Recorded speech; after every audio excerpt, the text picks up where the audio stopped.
ये पूरा ही एक जहाज की आकृति का एक विशाल मॉल बना हुआ है। यहाँ पे इंटरनेशनल बिजनेस सेंटर करके लिखा हुआ है और बहुत सारे आउटलेट्स हैं यहाँ पे, सारे फॉरेन आउटलेट्स यहाँ पे। पिज़्ज़ा हट से लेकर बर्गर किंग, स्टारबक्स,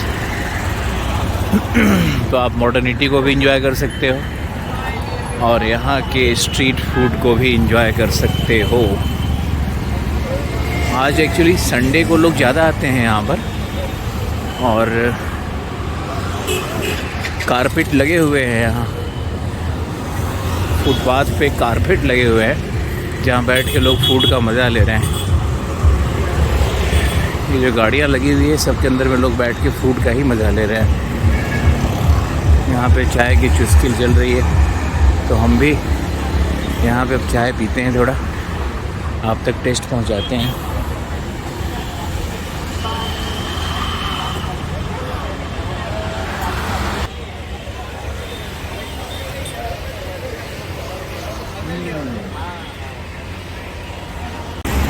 यहाँ देखो, यहाँ पे कैसे फैमिली खा रही है नीचे बैठ करके और ये सामने सुजल पराठा। कारपेट डालिए और स्ट्रीट फूड का मज़ा लीजिए। ये कॉन्सेप्ट मुझे कहीं नहीं दिखा, ना मुंबई में ना दिल्ली में, कहीं नहीं। स्ट्रीट फूड को कारपेट डाल के मज़ा लो। खांसी के बाद ऐसा लगता है जैसे कोरोना। डाल रहे क्या है ये? चीज़ डाल रहे पराठे के ऊपर में? अच्छा, चीज़ ऐसे ही रहेगा, कच्चा रहेगा या फिर इसको कुछ? नहीं, वो कच्चा ही रहेगा। इसमें ये टेस्ट आएगा, अंदर भी आएगा और बाहर भी आएगा। मैंने एक चीज़ पराठा ऑर्डर कर दिया है।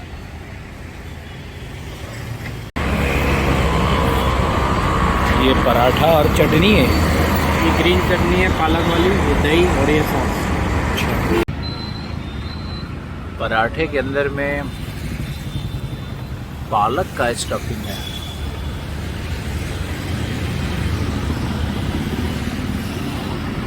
एक साधारण ब्रिज है रोड क्रॉस करने का, बीआरटी रोड्स को क्रॉस करने के लिए। यहाँ पे एस्केलेटर लगा हुआ है तो आप देख सकते हैं कि Narendra Modi model of development, modernisation और कैसे बिजनेस हब के रूप में सूरत डेवलप कर गया है। अद्भुत।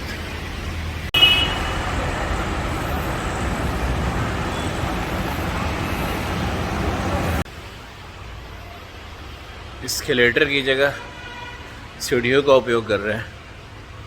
स्ट्रीट फूड में जितना खाया उतना कैलोरी का लॉस भी करना पड़ेगा। अलाउड नहीं है? लो भाई,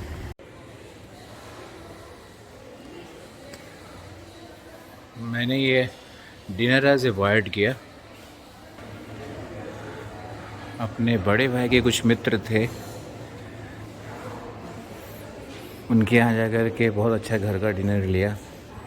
थैंक यू अनुज भैया एंड मनोज भैया, थैंक यू सो मच। बहुत मज़ा आया उन लोगों से बात करके बहुत दिनों के बाद।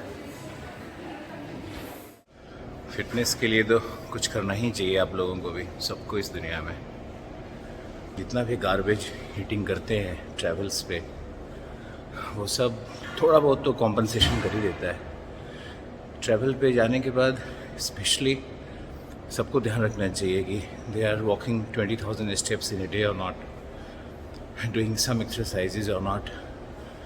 कुछ भी करना पड़ता है अच्छा खाने के लिए। अमृतसरी पराठा ही मंगवा दिया मैंने।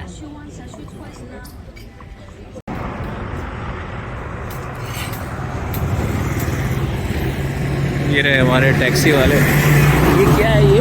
पोक पोक क्या है? पोक पोख? हाँ, पोक बोलते हैं गुजरात में। अच्छा, हाँ, ऐसे आंधी वानी का जुआर है वो। ज्वार है। आंधी वानी बोलते हैं। ओके। साल में सिर्फ एक बार बनता है। साल में एक बार बनता है। दिखा रहा क्या है बेटा ये? क्या है ये? वानी वानी वानी।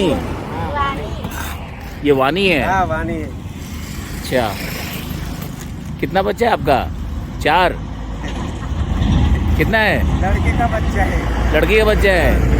अच्छा। ये क्या, कैसे, क्या है ये खाने का कुछ है?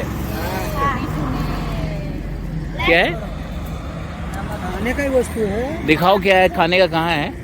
ये है क्या? अरे ये तो कुछ नमकीन सा दिख रहा है मुझे। लूं? ले ले ले। टेस्ट करके बताएं आपको? ये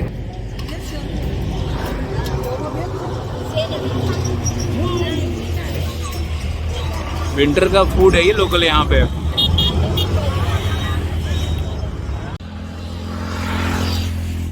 आप ज्वार दिखाना बेटा। वाह, खेत के पास एकदम से फ्रेश। ये ज्वार का खेत है ना? ये ज्वार का खेत है। क्या नाम है आपका? चंद्रिका। चंद्रिका ने मुझे ज्वार का एक सैंपल दिया है अपनी तरफ से। Thank you Chandrika.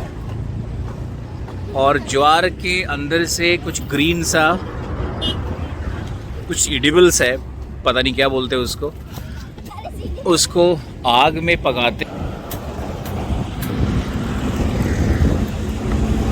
और फिर उसको खाते हैं।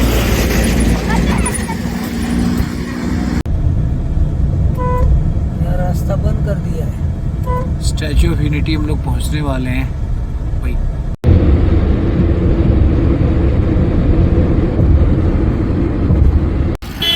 क्या नजारे,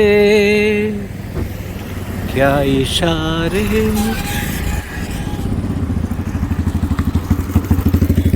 सामने में दिख रही है नर्मदा नदी और माउंटेन, और ये रोड जाएगी हमारे टेंट सिटी की ओर।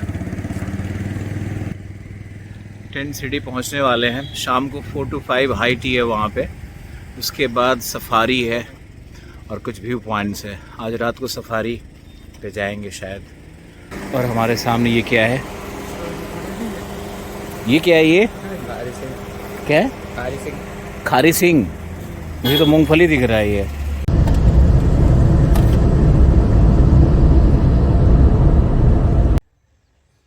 हम अपने टेंट हाउस में खड़े हैं। ये जो दृश्य आपको दिख रहा है, ये पूरा नर्मदा रिवर का ये डैम है और ये टेंट हाउस।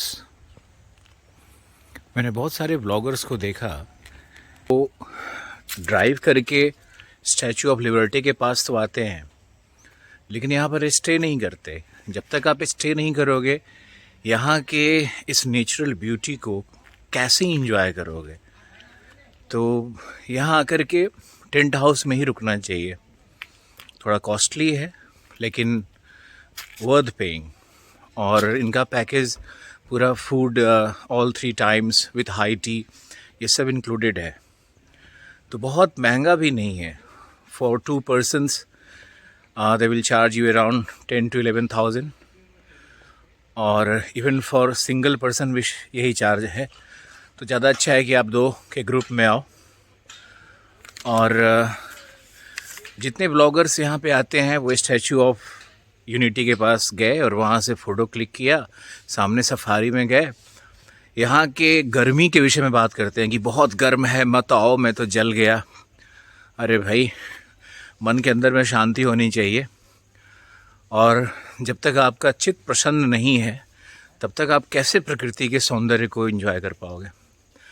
तो यहाँ करके यहाँ के वातावरण में रहिए। और भी है यहाँ पे, रमाडा होटल भी है, थोड़ी डिस्टेंस पे है। बहुत सारे छोटे छोटे गेस्ट हाउसेस भी बने हुए हैं जहाँ पे आप 1-2 दिन का स्टे आपको करना चाहिए। और